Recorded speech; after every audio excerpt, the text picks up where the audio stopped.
સિનોર તાલુકાના સેગવા ચોકડી ખાતેથી બરોડા સેન્ટ્રલ કોઓપરેટિવ બેંક લિમિટેડની 41મી શાખાનું ભવ્ય ઉદ્ઘાટન કરવામાં આવ્યું હતું। શ્રી કષ્ટભંજન હનુમાનજી દાદાના પવિત્ર દિવસે યોજાયેલા કાર્યક્રમમાં બેંકના ચેરમેન રાજુભાઈ પટેલના હસ્તે શાખાનું ઉદ્ઘાટન થયું હતું। આ પ્રસંગે વાઇસ ચેરમેન હેમરાસિંહ મહારાઉલ, સ્થાનિક ડિરેક્ટર દિલીપ પટેલ સહિત સહકારી આગેવાનો અને સ્થાનિક પ્રતિનિધિઓ મોટી સંખ્યામાં હાજર રહ્યા હતા। ચેરમેન રાજુભાઈ પટેલે જણાવ્યું કે નવી શાખા શરૂ થવાથી બેંકની વિકાસ યાત્રા વધુ મજબૂત બનશે અને વિસ્તારના ખેડૂતો તથા નાગરિકોને બેન્કિંગ સુવિધાનો સીધો લાભ મળશે।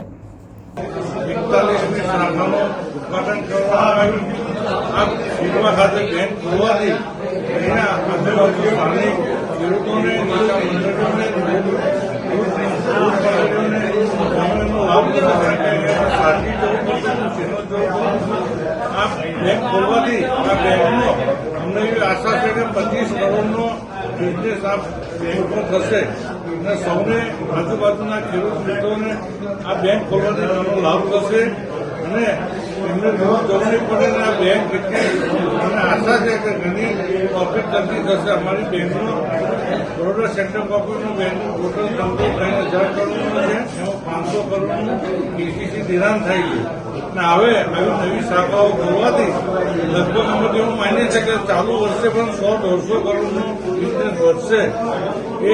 એટલે આ બેંકની પ્રગતિ અંદર થઈ રહી છે। બીજી અત્યારે એક ભીલાપુર શાખા ખોલી, દર્જનનું હાડોળ શાખા 2 દિવસમાં ખોલશે, આગળનું બરોડ શાખાનું પણ અમે ચાલુ સાડા અઠવાડિયાનું ઓપનિંગ કરીશું। બેંકની ઘણી પ્રગતિ થશે અને ખેડૂત મિત્રોને રાહત થશે। સંવાદદાતા સાથે અભિપ્રાય ન્યૂઝ, વડોદરા। આવા જ વધુ સમાચારો જોવા માટે સબસ્ક્રાઇબ કરો અમારી યુટ્યુબ ચેનલને અને જોડાયેલા રહો ફેસબુક, ઇન્સ્ટાગ્રામ અને ટ્વિટર પર।